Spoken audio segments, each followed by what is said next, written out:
Paz seja convosco. Amém. Glória a Deus.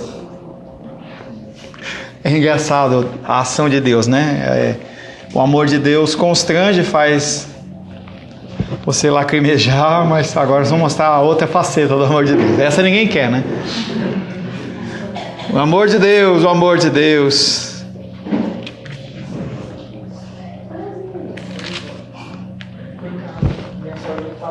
Abacuque capítulo 2. Amém? Amém. Abacuque capítulo 2, abre aí a sua Bíblia.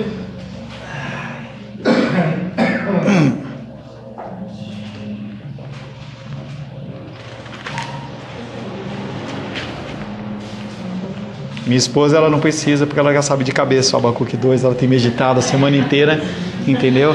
Então ela não precisa de ler Abacuque 2, não tem problema não. Eu, como uma só carne, eu represento ela na leitura da Bíblia. Abacuque capítulo 2. Por-me-ei na minha torre de vigia, colocar-me-ei sobre a fortaleza e vigiarei, para ver o que meu Deus me dirá e que resposta eu terei à minha queixa.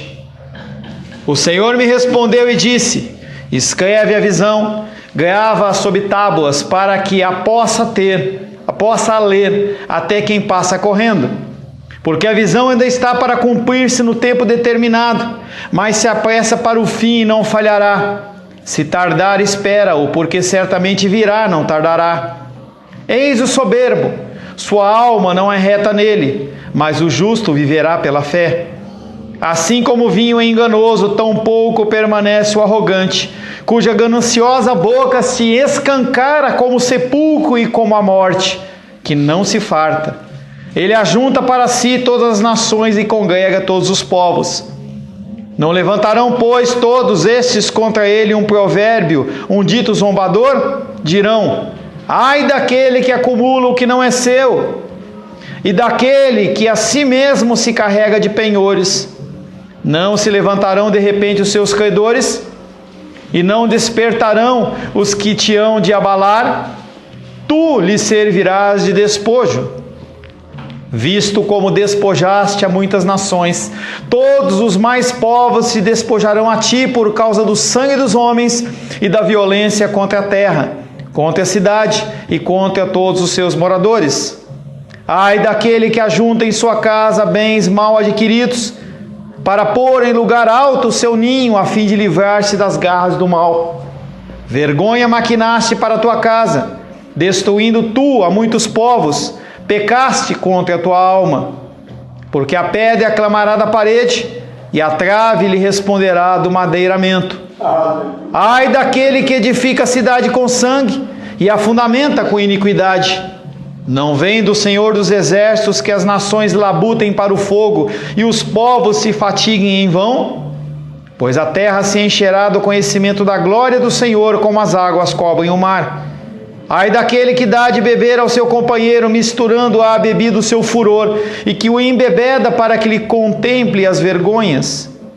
Serás farto de opróbrio em vez de honra. Bebe tu também e exibe a tua incircuncisão. Chegará a tua vez de tomares o cálice da mão direita do Senhor, e ignomínia cairá sobre a tua glória. Porque a violência contra o Líbano te cobrirá, e a destruição que fizeste os animais ferozes te assombrará, por causa do sangue dos homens e da violência contra a terra, e contra a cidade, e contra todos os seus moradores. Que aproveita o ídolo, visto que o seu artífice o esculpiu? É a imagem de fundição mestra de mentiras, para que o artífice confie na obra, fazendo ídolos mudos? Ai daquele que diz à madeira: acorda, e a pedra muda: desperta. Pode o ídolo ensinar? Eis que está coberto de ouro e de prata, mas no seu interior não há fôlego nenhum. O Senhor, porém, está no seu santo templo. Cale-se diante dele toda a terra. Palavra do Senhor. Amém? Amém. Nós estamos meditando no livro de Abacuque. Uma breve lembrança. Abacuque, ele é um profeta contemporâneo, viveu na mesma época de Ezequiel, viveu numa época também semelhante de Jeremias, e ele vive naquele contexto de que o povo de Israel está fazendo mal contra o próprio povo de Israel. E aí o profeta Abacuque, ele começa a clamar a Deus: semana após semana, mês após mês, ano após ano, e Deus não responde. E ele começa a mudar o seu discurso. Nós vimos isso em Abacuque capítulo 1. Ele começa a questionar Deus e Deus fala: tá bom, te ouvi, vou mandar os babilônicos para destruir tudo. E o Nabucodonosor, o Abacuque fica chocado com isso. E no começo do capítulo 2 é exatamente a resposta do Senhor a tudo isso. E a gente vê claramente, basicamente, 3 blocos. No primeiro bloco a gente vê o questionamento de Abacuque. No segundo, Deus falando sobre a condição do que vai acontecer com esse povo que foi usado como instrumento dele. E em terceiro, ele vai trazer o problema deste povo, que é o caso da idolatria. Ele fala de imagens, ele fala de estátuas, fala de uma série de coisas, mas aquilo muito mais de uma forma simbólica. Tá? Semana passada nós tratamos de Abacuque capítulo 2, verso 5, e ele fala que o perverso, ele vai continuar no caminho brutal dele, e ele fala para Abacuque: Abacuque, o juízo que eu defini vai acontecer. Esse povo que vem sendo destruidor, ele vai continuar destruindo. Parece que eles estão prosperando, mas eles não estão prosperando. Eles estão agindo debaixo da minha mão, e uma hora isso vai parar. Em Abacuque 2,6, nós lemos que há um provérbio: ai daquele que acumula o que não é seu. E aí o Senhor começa a expor a condição dos babilônicos, que tinham uma missão a cumprir, mas eles excedem.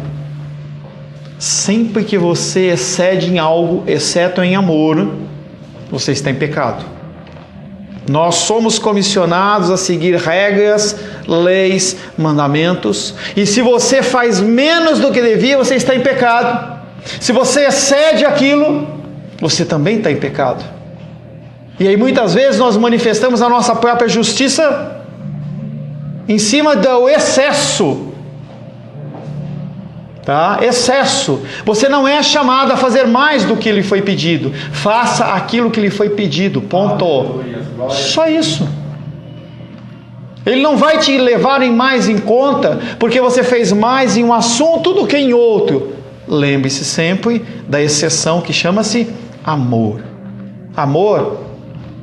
Mas mesmo o amor tem que ser medido na motivação do seu coração. Porque pode ser que você esteja demonstrando amor para ser aceito, ser reconhecido, fazer parte da galera. Quando a gente vê as crianças nessa idade, eles sofrem demais isso. E nós passamos por essa idade, em que para você ser aceito, você tem que fazer tal coisa, você tem que usar um tênis de tal marca, tem que usar um moletom de tal jeito. E cada geração tem a sua particularidade. Mas a gente faz as coisas para ser aceito. Mesmo essa medida de amor em excesso, ela tem que ser analisada. Qual a motivação disso? Se você age de uma maneira errada, mesmo num amor motivado por uma condição humana, você está em pecado. Pastor, como é difícil! Por isso que nós temos que viver na dependência do Senhor todos os dias, todos os momentos, colocando na presença dEle, pedindo para Ele nos abençoar. É essencial você começar o seu dia tirando um tempo para pedir que Deus o direcione, porque se você quiser andar por conta, ande. Quero fazer o que eu acho melhor, faça. O diabo cobra, Deus não. Deus, ele permite que você ande e você vai indo, até que você se enforque na sua própria corda. E ele puxa, e dói bastante. Acho que, não sei se é em Romanos 13, que fala que a ninguém fique devendo senão o amor, né? E também, 1 Coríntios 13, né, do amor, aquele texto ali, né, falando essa questão da motivação mesmo, né, e ali falando de altas coisas, de, mesmo que você dê o seu corpo para ser queimado, altas, grandes obras, se não for a motivação, não for o amor, aquelas coisas, a gente fica surpreso com aquelas coisas, né, de dar toda a sua riqueza, dar seu corpo para ser queimado. E mesmo assim, se não for por amor, de nada vai valer. Entenda que tudo isso é uma simbologia. E aí as igrejas neopentecostais fazem o quê? Colocam isso como regra. Se você não entregar o seu carro, se você não entregar a sua casa, se você não der um dinheiro aí, 10 mil, 50 mil, 100 mil reais, se você não fizer mais, você vai para o inferno. Não é isso que a Bíblia fala. Siga a regra. Se todos nós fizermos a regra, beleza. Se nós demonstrarmos o amor ao próximo no alimento, então você vai comer fora, alguém está precisando se alimentar, se você der um prato de comida para aquela pessoa, você já fez a sua parte. Você não precisa alimentar a África, você alimenta aquela pessoa, porque ela foi colocada no seu caminho. Essas atitudes são atitudes que a igreja cristã ela tem perdido dia após dia, porque nós achamos que nós somos pessoas que estamos para alcançar o mundo, pregar para multidões. Não. Se fosse assim, Cristo tinha nascido em 2000, com internet, com Facebook. Imagina o impacto de uma pregação de Cristo no Sermão do Monte, gravado e colocado no YouTube ou lá no Facebook. Uau! 5 bilhões de visualizações. Não é esse o objetivo. Nós temos que trabalhar no simples. Fale, André. Pastor Paulo, eu sei que o senhor está falando de você fazer para aquela pessoa do momento ali que você está vivendo. E não querer abraçar a África toda, igual você falou. Essa semana passada eu me deparei com uma situação que me trouxe uma alegria muito grande pelo pouquinho que eu fiz. Eu parei para fazer uma entrega na transportadora que eu trabalho e eu vi um homem comendo uma marmita sentado no chão, no canto do muro. E aí o rapaz veio de dentro da oficina que deu a marmita para ele com um copo de suco. E aquilo me chamou toda atenção, e eu fui, sentei do lado daquele homem e comecei a conversar com ele. Falei, oi, tudo bem? Eu falei, senhor daqui? Ele falou, não, eu sou da Bahia, eu vim para cá, estou sem emprego, e estava com tanta fome, pedindo a marmita que eles me deram. Aí eu comecei a conversar com ele, que ele estava tendo uma situação muito difícil e tudo. E eu estava com dinheiro no bolso e me deu aquela vontade de pegar esse dinheiro e dar para ele. Por quê? Eu estava experimentando naquele momento, mas eu não sei como é que ele ia estar à noite. Aí eu peguei e conversei com ele, eu vi que realmente ele não era um enganador, assim, pela conversa e tudo. Contou toda a história dele, eu peguei o dinheiro e entreguei para ele. Quando eu entreguei o dinheiro para ele, eu falei assim, rapaz, muito obrigado, porque eu não sabia o que eu ia comer à noite, agora eu já terei o que eu posso comer à noite. Aquilo me trouxe uma alegria tão grande, porque é um pouquinho só que você faz. Mas faça pelo seu próximo. Você está vendo ali uma pessoa passando uma situação, você pode fazer, muitas das vezes nós vemos, mas olhamos para o outro lado, mas está ali. É o amor que nós temos que fazer. É pouquinho tudo, mas eu acho que conta muito. Conta. É uma alegria muito grande. Amém. Amém. Abacuque 2,6. Não levantarão, pois, todos esses contra ele um provérbio, um dito zombador? Dirão, ai daquele que acumula o que não é seu, até quando? E daquele que a si mesmo se carrega de penhores. Havendo apresentado a essência da solução do problema de Abacuque, o Senhor então passa a aprimorar o destino certo do arrogante. Então, Deus ele já respondeu para Abacuque o que vai acontecer, e agora ele começa a colocar os planos dele de uma forma mais específica. O Senhor põe em contraste, que se põe em contraste com o humilde que crê. Então ele começa a apresentar a figura daquele que é o ímpio, da figura do povo caldeu, com aqueles que são justos e retos. Não recebendo nada mais e nada menos senão o que merecem, os caldeus vêm a ser temas de sábios ditos articulados com o intuito de humilhá-los. E aí ele começa a apresentar provérbios que ele está apresentando a respeito dos caldeus, do que irá acontecer com aqueles homens.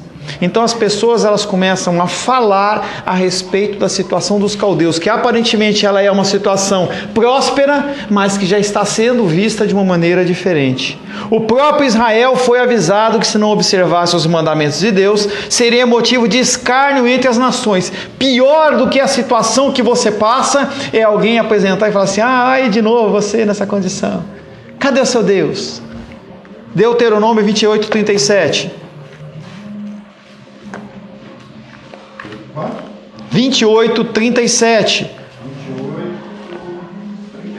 Deuteronômio ele faz parte do Pentateuco, são os 5 primeiros livros da Bíblia, que de uma forma geral é entendida como escrita por Moisés, tá? Você tem a apresentação das leis na saída do Êxodo, no deserto, Monte Sinai. E quando é Deuteronômio, é a apresentação, a releitura das leis de uma maneira mais específica. Então ele está apresentando, Moisés, ele está lendo a lei para aquelas pessoas, falando assim: olha, eu estou prestes a morrer e o que vocês vão ter que seguir é isso. Deuteronômio 28, 37. Pode ver? Por favor. Virá a ser pasmo, provérbios e motejo entre todos os povos, a que o Senhor te levará.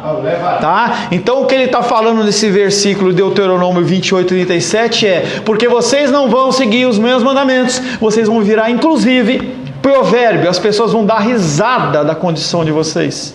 Olha, você era tão próspero, não era o Deus de Israel, não sei o que e tal. Vão ainda tirar um barato da casa dele, da cara deles. 1 Reis, capítulo 9, verso 7.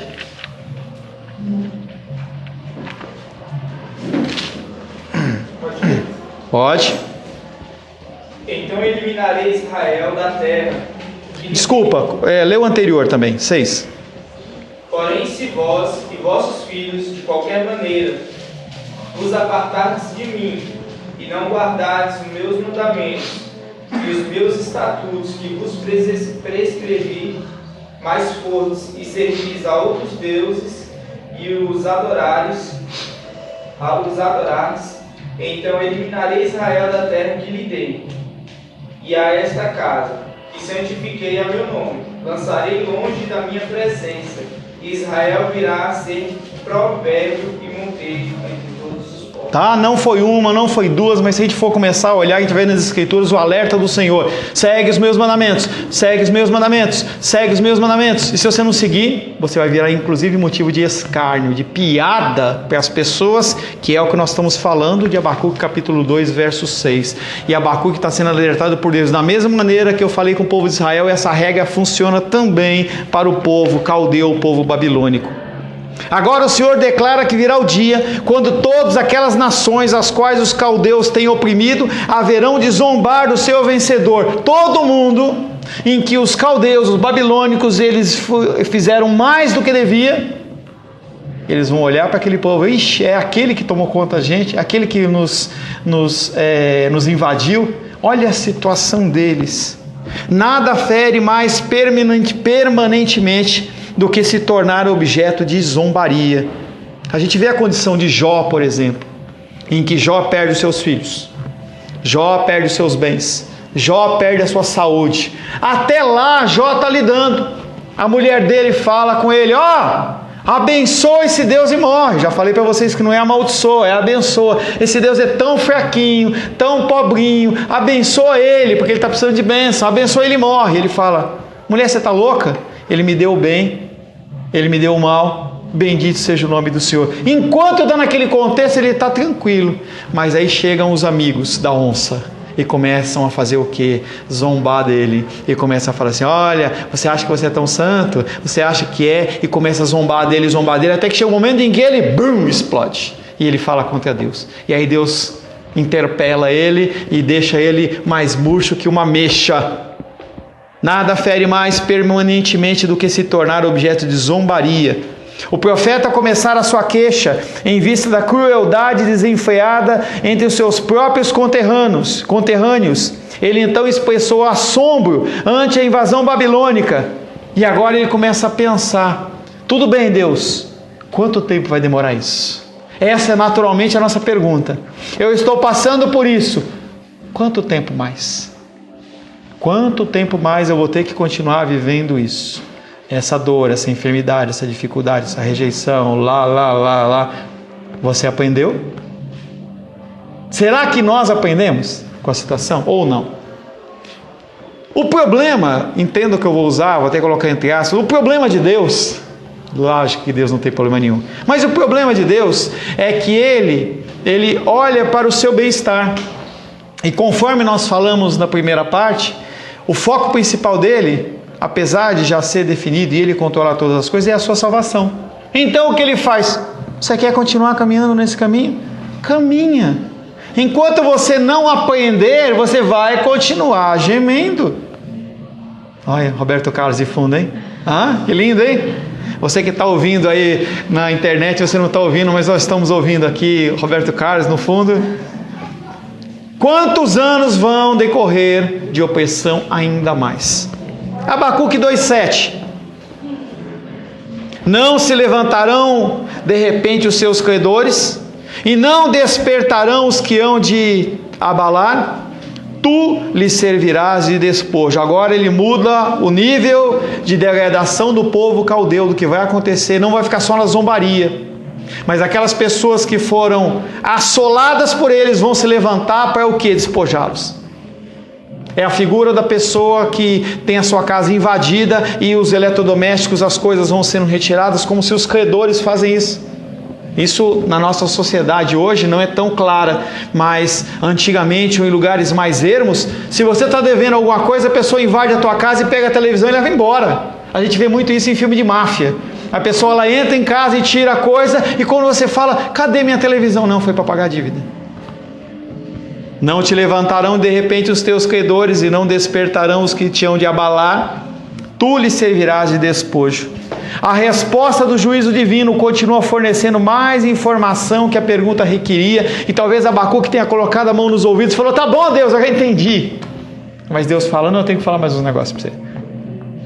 Ele revela de modo equilibrado tanto o desejo de Deus em ser misericordioso, entendendo que a condição de desejo de Deus, vontade de Deus é algo que é determinante, nós já falamos sobre isso. O desejo de Deus não é o meu desejo, a minha vontade não é a vontade de Deus. Quando se fala alguma coisa em relação a Deus, é algo que é determinante, não é algo que pode acontecer ou não acontecer. Se a minha Bené quiser fazer isso, então vai ocorrer. Não, não. Ele fala, vai acontecer desta maneira, ponto final. Que emoção, né? Lembrante de mim. Por algum período considerável, Deus mostrará a sua longanimidade para com aqueles que cometeram atos de crueldade. Deus, ele permite. É que eu gosto de Roberto Carlos, na minha época. Eu gostava de heavy metal e gostava de Roberto Carlos.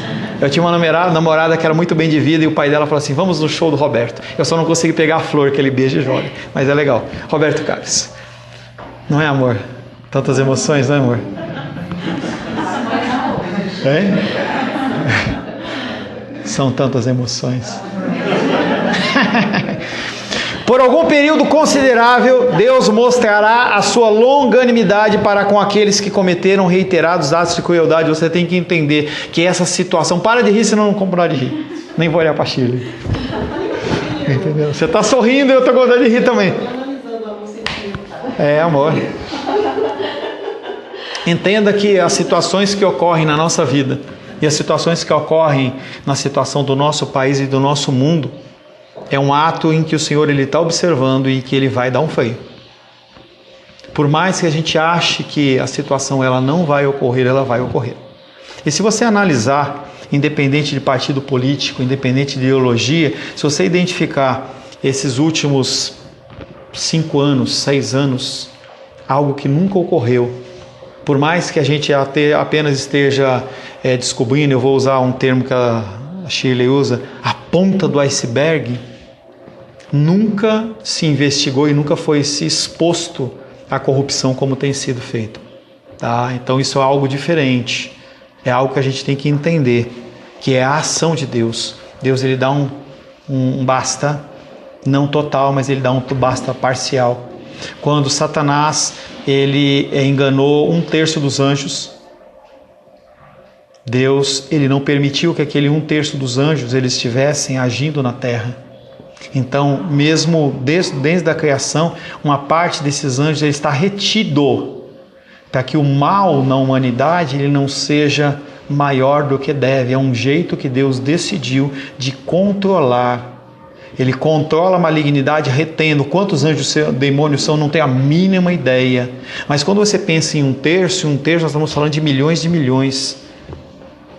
Essa é a expressão milhões de milhões, milhares e milhares, não está falando de 1 milhão. É uma expressão de falar de uma quantidade imensurável. Porque não dá para você saber. Mas sempre entenda que para cada demônio tem 2 anjos. A matemática de Deus é no mínimo o dobro, tá? Então Deus ele retém o mal lá no início, ele está retendo, ele retém o mal durante a sociedade. E o que ele fala é que essa longanimidade dele existe, mas que vai ter um fim.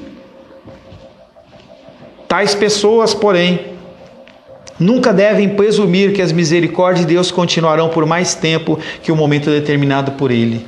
Quando você clama por misericórdia, cuidado, e tem que clamar mesmo. Mas a misericórdia do Senhor, apesar de não ter fim, não é que não tem fim, que nunca acaba. Ela não tem fim até que Ele determine. Há o tempo do fim da misericórdia de Deus para a minha vida, para a sua vida em determinados assuntos. Quando a gente vê a misericórdia de Deus não tem fim, misericórdia, já expliquei para você o que é Deus ele não impor sobre a sua vida o pagamento daquilo que você merece. Vai haver um momento em que ele puxa a linha. Há um momento, e esse momento dói. Para os filhos, para a salvação. Para os que não são filhos, para a destruição. Pastor, nessa questão que você falou da misericórdia, aí eu estava pensando, que tem até o salmo que repete, né, que a misericórdia do Deus é para sempre. Um dia eu estava pensando, por exemplo, quando já houver todo o juízo, Deus, né, tudo, e o céu e o inferno, essa separação, no céu vai continuar essa questão? A misericórdia dura para sempre? Não, aí que tá. O que é misericórdia? É você não receber algo, uma punição em cima do que você merece. Vai haver pecado no céu? Não. Para que você vai precisar de misericórdia? Você vai viver na graça o tempo inteiro. Então, a misericórdia é uma característica que continuará sendo em Deus, mas não vai ter misericórdia. Não vai haver mais misericórdia, porque o juízo ele vai ter sido imposto para os ímpios e para os não ímpios. Não vai haver mais pecado no sentido dos salvos de Deus. Para o inferno, no inferno vai estar sendo aplicada a justiça e o juízo de Deus, e lá não tem misericórdia também, não vai haver mais misericórdia. Porque não vai haver mais pecado no sentido de a gente cometer um pecado. Não vai haver. No inferno eles estão lá, entendeu? Sofrendo, não sei como que é, nem sei, nem quero saber como é que vai ser. Tais pessoas poderiam nunca devem presumir que as misericórdias de Deus continuarão por mais tempo que o momento determinado por Ele. Mateus capítulo 24, verso 43 e 44. Pastor, até quando a misericórdia de Deus vai ser sobre a minha vida nesse assunto em especial? Capítulo 24, versos 43 e 44. Mas considerai isto: se o pai de família soubesse que hora viria o ladrão, vigiaria e não deixaria que fosse arrombada a sua casa. Por isso, ficai também vós apercebidos, porque a hora em que não cuidais do Filho do Homem virá. Esse texto de Mateus capítulo 24, 43 e 44 é até meio agressivo, porque ele faz uma comparação do Senhor com o ladrão, né? Mas é algo que é uma figura de linguagem que é aplicada dentro do Evangelho de Mateus, porque Mateus ele é apresentado para um povo específico que chama os judeus. Tanto que ele começa com a genealogia. Lembra, Vânia? Você começa a ler a genealogia e o objetivo de Mateus é mostrar através da genealogia que sim, Jesus ele pode ser o Messias através da genealogia, e todo o questionamento e todo o ensinamento do Evangelho de Mateus ele tem como foco primário os judeus. Tá? Nós fomos abençoados a respeito desse texto, não há nenhum problema em relação a isso, mas quando nós lemos um texto como esse, em que ele faz a comparação entre o ladrão e a figura do Messias, é para que realmente gere um choque naquelas pessoas, nos judeus que estão lendo. Enquanto vocês estão esperando um Messias, ele já veio. Esse é o objetivo. E aí ele, para nós, o que nós podemos aprender? Em que ele fala, se você soubesse quando viria o ladrão, você ia ficar despeita. Até quando as misericórdias do Senhor vão ser sobre a sua vida? Vigia. Se você soubesse, olha, eu posso continuar no roubo, eu posso continuar na mentira até o dia 19 de maio de 2020. Estou falando porque é meu aniversário, para você não esquecer, tá? Até 19 de maio de 2020 eu posso mentir à vontade, porque quando for 1 minuto antes eu peço perdão e está tudo certo. O problema é que não acontece isso. Por isso ficai também vós apercebidos, porque a hora em que não cuidais, o Filho do Homem virá. Pode vir hoje? pode vir agora. Já falei algumas vezes isso, tem um vídeo na internet em que um pastor está fazendo exatamente essa pregação, e aí ele está falando, pode voltar hoje, pode voltar amanhã, aí a Bíblia cai no chão, entendeu? Aí dá aquele barulho de trovão, né? Tira o foco do pastor e mostra a igreja que tinha, sei lá, uns 300 pessoas, fica com uns 10, 15, antes fosse essa porcentagem. Mas aí as pessoas quando olham, todo mundo foi arrebatado, e aí não sobrou ninguém ali, sobrou só aquele povo, o povo cai em si e cai de joelho. Pode voltar a qualquer momento.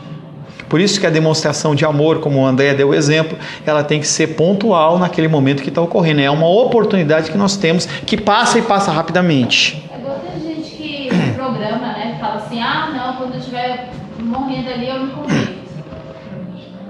Muitas pessoas fazem isso. Muitas pessoas fazem e pensam isso. E essas pessoas são erradas? Sim ou não? Sim. E por que você continua fazendo o que você faz? Por que você continua vivendo como você vive? Porque você está fazendo exatamente igual a ela. Você não, nós. Tá? Quando nós agimos como nós agimos, nós estamos fazendo igual a essa pessoa. Ainda dá tempo. Eu vou continuar mentindo mais um tiquinho. Fale, Edilene. A maioria da igreja lá foi arrebatada. E os 10 lá ficaram, se ajoelharam, não tem mais chance. Né, já era. Já era. Aí acontece que tem toda uma cultura de escatologia, que nós já falamos na igreja, não vou voltar, tem os vídeos gravados, em que é a cultura de que é uma outra forma, que Deus ainda vai resgatar pessoas, tal, negativo. Tá? Foi. Tá? E aí a gente demanda toda uma explicação, que eu não vou fazer isso agora. Tá? Mas está lá o vídeo, a gente tem como explicar através lá, que é as formas de crença no fim dos tempos, o que vai ocorrer. Tá? Tem pessoas que ainda ficam pensando que quando tocar a trombeta você vai estar na frente de uma grande mesa e você vai, se você gosta de presunto, vai estar o presunto que você gosta, aí vai ter o anjo que vem e serve para você um camarãozinho empanado, ele leva para você, ai, que lindo, e aí o pau tá comendo aqui na terra e você tá lá, né, só na mesa, bodas do cordeiro. Vai estudar para você entender o que é aquilo. O livro de Apocalipse é um livro simbólico, não é um livro literal, tá? É engraçado que a gente gosta de fazer literal as coisas que são boas pra gente, né? Mas quando se fala em juízo, a gente não quer literalidade. Não, pastor, isso aí é só uma figura simbólica, né? Não é bem assim, né? Inferno, que é isso? Não vai ter isso, não. Na hora Deus ele vai falar assim, tá tudo liberado. Aí o povo sai correndo do inferno, acabou, tá liberado, tudo certo. Não é assim. Mateus 23, 24, 43 e 44, nós lemos a retribuição divina, ela é certeira e poderá chegar, ou melhor, chegará sem aviso prévio. Apesar dos profetas eles falarem, a gente não ouve. Entenda que eu sou um profeta, você é um profeta. Quando nós declaramos a palavra de Deus, já tratei inclusive com a Shirley uma vez em aconselhamento no discipulado nosso, sobre essa figura nossa profética, da gente falar da palavra de Deus para os outros. E nós estamos agindo como profeta não porque a gente fala assim, olha, Deus está mandando te dizer que amanhã você vai ganhar uma chave da vitória, aí você fica todo... Não. Deus está mandando dizer que a palavra de Deus é isso. Instruções bíblicas são propagadas através de profetas. E quando você fala da palavra de Deus, você está sendo um profeta não preditivo, mas um profeta predicativo, o quê? Das coisas que já ocorreram. Nós temos instruções demais aqui, para a gente ter que ficar inventando moda, que a pessoa vai, amanhã você vai passar num concurso, Deus está mandando te dizer. Gente, vamos ler mais a Bíblia? Vamos ler mais a Bíblia. Só isso. Se ocupe com a leitura da Bíblia, a meditação e colocar em prática. Não precisa dessas coisas. Não precisa dessas coisas. Abacuque 2:8. Visto como despojaste a muitas nações, continuamos o mesmo processo de julgamento dos caldeus. Visto como despojaste a muitas nações, todos os mais povos se despojarão a ti, por causa do sangue dos homens e da violência contra a terra, contra a cidade e contra os seus moradores. E Deus agora começa a especificar a ação dele, que foi contra bens materiais e também contra vidas. A razão final para esta vinda do juízo divino é a violência cruel feita à criação toda. Elementos humanos e não humanos do mundo são da alçada do Todo-Poderoso, e nós já falamos, o objeto do amor de Deus é qual? Primeiramente, ad intra, que é o amor dentro da Trindade, e ad extra, que é tudo o que ele criou, está debaixo do cuidado e do amor dele. Quando você pega uma garrafa de saco de plástico e joga lá no mar, ou você faz qualquer coisa desse tipo, você está pecando e Deus está olhando. Tive no Maranhão na semana retrasada, nos breves momentos em que eu tive a oportunidade de passar meia hora fazendo uma caminhada na praia, praia imprópria para banho. Por quê? O ser humano joga todo o esgoto no mar e as pessoas tudo nadando lá dentro e aquele esgotão correndo lá. Deus está vendo. Ah, mas eu tenho uma casa lá, não tem nada a ver. Tem a ver sim. Você está fazendo lá, está jogando o esgoto dentro do oceano. Ah, mas a culpa é do governo. Não, faça uma fossa. Faça alguma coisa que possa minimizar aquele problema. Elementos humanos e não humanos do mundo são da alçada do Todo-Poderoso. Os homens e suas terras, a cidade e seus moradores, têm sofrido violência indescritível. E em virtude dessas razões combinadas, os orgulhosos vencedores deverão sofrer a retribuição apropriada. E aí não é uma palavra de vitória para você, mas todo mundo que oprimiu você vai pagar. Da mesma maneira que você oprimiu pessoas, você vai pagar. Não, entenda que o pagamento, não estou falando de salvífico, tá? Não estou falando de salvação. Eu estou falando que a sua ação aqui tem consequências. Quando você age de uma maneira ruim com alguém, isso não é karma. Isso vira para você em algum momento. Em algum momento você vai precisar. Parece que Deus ele coloca o dedo do juízo dele e fala assim: deixa eu mostrar para o meu filho. Estou com fome, não dei de comer. Também não sou abençoado. A lei da semeadura, né? Aquilo que você planta, você colhe.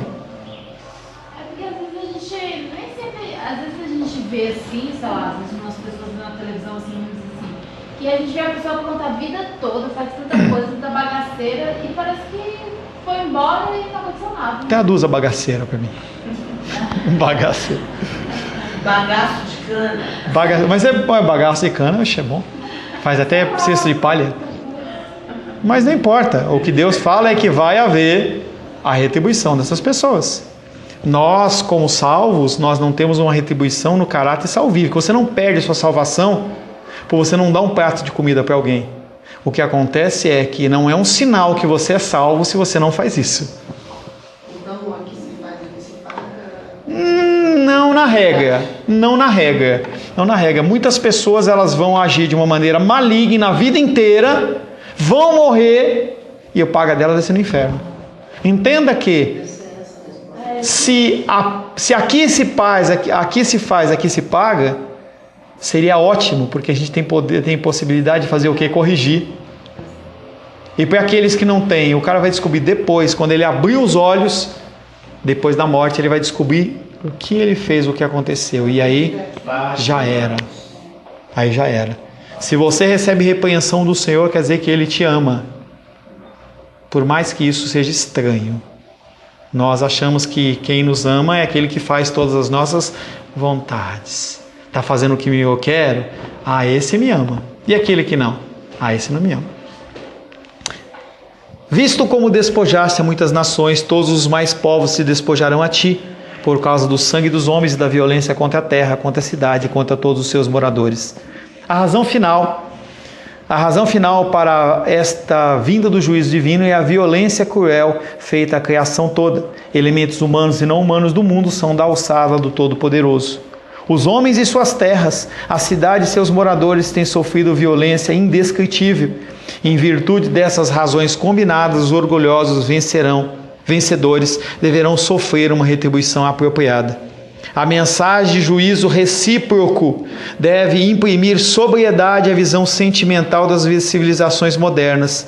Se cada pessoa, ao cobrar juros excessivos dos devedores, considerasse que nas suas dispensações de Deus ela deverá receber precisamente o mesmo tratamento, tal pessoa poderia ser levada ao arrependimento. Se as pessoas entendessem que há uma contrapartida, elas tomariam cuidado. Para finalizar, a gente retoma a partir da semana que vem esse texto e a gente vai estar falando um pouco a respeito dele. Mateus capítulo 7, verso 2 diz: pois com o critério com que julgardes, sereis julgados, E com a medida com que tiveres medido, vos medirão também. É isso aí, pastor. A gente não pode julgar, porque se a gente julgar, a gente vai para o inferno. Então todos os juízes, todas as pessoas que praticam advocacia iriam para o inferno. E esse é um entendimento, no mínimo, ridículo. Tá? E o entendimento é outro, nós vamos falar na semana que vem. O que é esse julgar para não ser julgado? O que é que se espera de nós? Pelo contrário, Deus espera que nós sejamos sal da terra e luz do mundo. E isso é ser o quê? Juiz. É ser profeta, é falar a verdade, não doa quem doer, mas com muito temor e tremor. E aí eu misturei 2 versículos. Nós temos que fazer tudo com muito amor, para que as pessoas elas sejam restauradas e não destruídas. Senhor, fale. Então, essas pessoas que levam uma vida assim, fazendo tanta coisa desonesta, sem ética, é porque elas não têm o temor de Deus, né? Não tem medo do que possa acontecer. Se acontecer, uma consequência. Né? Sim e não. Por que você vive a vida que você vive? E qual a diferença dessas pessoas para você? Ou você vive uma vida no temor do Senhor? No temor e algo. Você vive uma vida no temor do Senhor? Busca nada. Busca nada. Tá? O que nós temos é o que Deus coloca no nosso coração. Tá? Não tem como... Se a gente for estabelecer aquela que nós já falamos, se a gente for estabelecer a comparação entre aquele que serve e aquele que não serve a Deus, a diferença é zero, a não ser a ação de Deus nas nossas vidas. Senão, já era. Senhor, em nome de Jesus, louvamos, adoramos e bendizemos o Teu nome, por mais esta forma da manifestação do Teu amor, através do livro de Abacuque, nós vimos que o Senhor também é justiça, que o Senhor é um reto juiz, Pai. E essa ação do Senhor sobre as nossas vidas é uma ação que demonstre amor, porque nós somos corrigidos para que nós possamos cada vez mais nos conformar à figura do Teu Filho amado Jesus Cristo. Que nós possamos, Pai querido, ter este balanceamento no nosso coração, entendendo que a Tua correção ela é necessária para que nós possamos cada vez mais nos alinharmos à Tua vontade e ao Teu querer, Pai. Te louvamos em nome de Jesus. Amém.